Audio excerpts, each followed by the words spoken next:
धर्मराज युधिष्ठिर 7 अक्षौहिणी सेना के स्वामी होकर कौरवों के साथ युद्ध करने को तैयार हुए। पहले भगवान श्री कृष्ण परम क्रोधी दुर्योधन के पास दूत बनकर गए। उन्होंने 11 अक्षौहिणी सेना के स्वामी राजा दुर्योधन से कहा, राजन तुम युधिष्ठिर को आधा राज्य दे दो या उन्हें 5 ही गांव अर्पित कर दो, नहीं तो उनके साथ युद्ध करो। श्री कृष्ण की बात सुनकर दुर्योधन ने कहा, मैं उन्हें सुई की नोक के बराबर भूमि भी नहीं दूंगा, उनसे युद्ध अवश्य करूंगा। ऐसा कहकर वह भगवान श्री कृष्ण को बंदी बनाने के लिए उद्यत हो गया।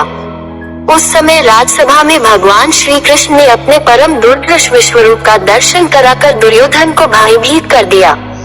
फिर विदुर ने अपने घर ले जाकर भगवान का पूजन और सत्कार किया। तदनंतर वे युधिष्ठिर के पास लौट गए और बोले, महाराज आप दुर्योधन के साथ युद्ध कीजिए। युधिष्ठिर और दुर्योधन की सेनाएं कुरुक्षेत्र के मैदान में जा डटी।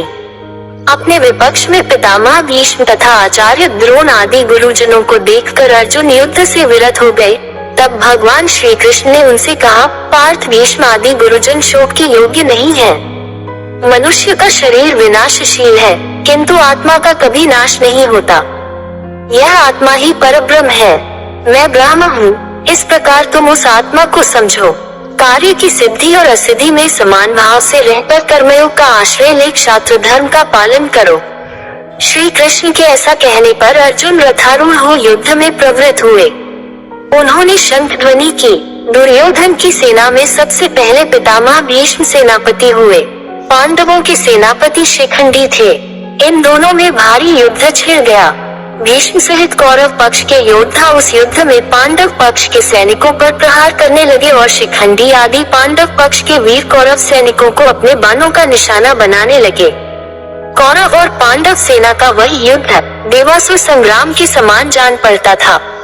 आकाश में खड़े होकर देखने वाले देवताओं को वही युद्ध बड़ा आनंददायक प्रतीत हो रहा था। भीष्म ने 10 दिनों तक युद्ध करके पांडवों की अधिकांश सेना को अपने बाणों से मार गिराया। बाणों की शैया पर लेटे भीष्म 10वें दिन अर्जुन ने वीरवर भीष्म पर बाणों की बड़ी भारी वृष्टि की। इधर द्रुपद की प्रेरणा से शिखंडी ने भी पानी बरसाने वाले मेघ की भांति भीष्म पर बाणों की झड़ी लगा दी। दोनों ओर के हाथी सवार, घुड़सवार, रथी और पैदल एक दूसरे के बाणों से मारे गए। भीष्म की मृत्यु उनकी इच्छा के अधीन थी। जब पांडवों को ये समझ में आ गया कि भीष्म के रहते वो इस युद्ध को नहीं जीत सकते, तो श्री कृष्ण के सुझाव पर उन्होंने भीष्म पितामह से ही उनकी मृत्यु का उपाय पूछा। उन्होंने कहा कि जब तक मेरे हाथ में शस्त्र है तब तक महादेव के अतिरिक्त मुझे कोई नहीं हरा सकता। उन्होंने नहीं पांडवों को सुझाव दिया कि शिखंडी को सामने करके युद्ध लड़े।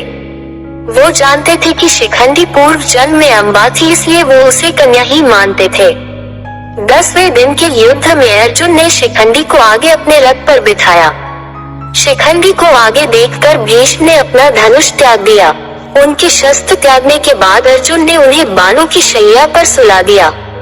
वे उत्तरायण की प्रतीक्षा में भगवान विष्णु का ध्यान और स्तवन करते हुए समय व्यतीत करने लगे।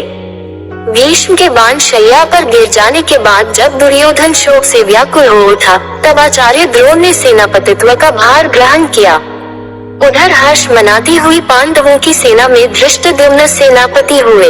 उन दोनों में बड़ा भयंकर युद्ध हुआ, जो यमलोक की आबादी को बढ़ाने वाला था। 13वें दिन के युद्ध में कौरव सेना के प्रधान सेनापति गुरु द्रोणाचार्य द्वारा युधिष्ठिर को बंदी बनाने के लिए चक्रव्यूह पद्मव्यूह की रचना की गई। पांडव पक्ष में केवल कृष्ण और अर्जुन ही चक्रव्यूह भेदन जानते थे, लेकिन उस दिन उन्हें त्रिगत नरेश बंधु युद्ध करते करते चक्रव्यूह स्थल से बहुत दूर ले गए। त्रिगत दुर्योधन के शासनाधीन एक राज्य था। अर्जुन पुत्र अभिमन्यु को चक्रव्यूह में केवल प्रवेश करना आता था, उससे निकलना नहीं, जिसे उसने तब सुना था जब वह अपनी माता के गर्भ में था और उसके पिता अर्जुन उसकी माता को यह विधि समझा रहे थे और बीच में ही उन्हें नींद आ गई। लेकिन जैसे ही अभिमन्यु ने चक्रव्यूह में प्रवेश किया, सिंधु नरेश जयद्रथ ने प्रवेश मार्ग रोक लिया और अन्य पांडवों को भीतर प्रवेश नहीं करने दिया। तब शत्रु चक्र में अभिमन्यु अकेला पड़ गया। अकेला होने पर भी वह वीरता से लड़ा और उसने अकेले ही कौरव सेना के बड़े बड़े योद्धाओं को परास्त किया, जिनमें स्वयं कर्ण, द्रोण और दुर्योधन भी थे। कर्ण और दुर्योधन ने गुरु द्रोण के निर्देशानुसार अभिमन्यु का वध करने का निर्णय लिया। कर्ण ने बाण चलाकर अभिमन्यु का धनुष और रथ का एक पहिया तोड़ दिया, जिससे वह भूमि पर गिर पड़ा और अन्य कौरवों ने उस पर आक्रमण कर दिया। इस युद्ध में अभिमन्यु मारा गया।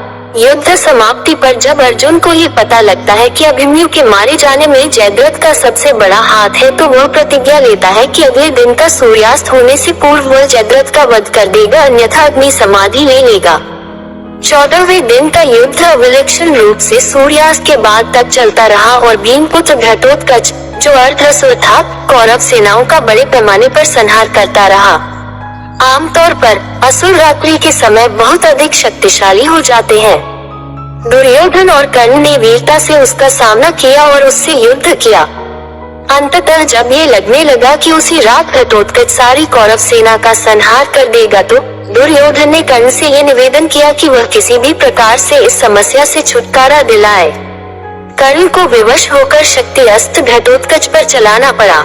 यह अस्त्र देवराज इंद्र द्वारा कर्ण को उसकी दानपरायणता के सम्मान स्वरूप दिया गया था, जब कर्ण ने अपने कवच कुंडल इंद्र को दान दे दिए थे।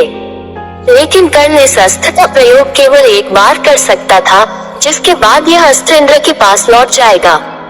इस प्रकार शक्ति अस्त्र का प्रयोग घटोत्कच पर करने के बाद वह इसे बाद में अर्जुन पर ना कर सका। विराट और द्रुपद आदि राजा द्रोण रूपी समुद्र में डूब गए। उस समय द्रोण काल के समान जान पड़ते थे। इतने ही में उनके कानों में यह आवाज आई कि अश्वत्थामा मारा गया।